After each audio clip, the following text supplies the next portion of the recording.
Hello, once again, I'm Doug Beaumont, the Director of Faith Formation for St. Joseph's Catholic Church, and I wanted to talk to you about our upcoming Way, the Truth, and the Life seminar, this one on the nature of reality. So far in this series, we have looked at how to think more logically, we've looked at whether or not we can know truth at all, and then last time we talked about whether or not God exists and how we can explain to somebody that he does. This Wednesday, the 29th of June, we're going to talk about what God created. In other words, the nature of reality itself. Now, that may sound very abstract and weird, but we're going to be looking at the kinds of things that Scripture itself and the Church say is true about reality. For example, the psalmist says of God that his eyes beheld my unformed substance. But what exactly is substance? Is it just stuff? Or is it something more than that? Or for instance, the writer of the Book of Wisdom says that God's all-powerful hand created the world out of formless matter.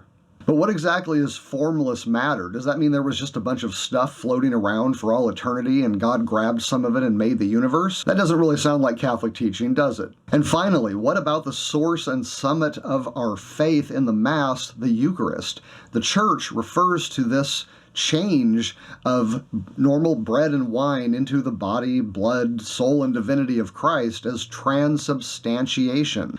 That's a pretty big word. What is that talking about? By defining a few key concepts in the way that the Church has understood them over time, you will learn a lot more about how reality works, what it is exactly that God made, and how it is important for our lives as human beings. I hope to see you Wednesday night, June 29th, for lecture and discussion of these important topics.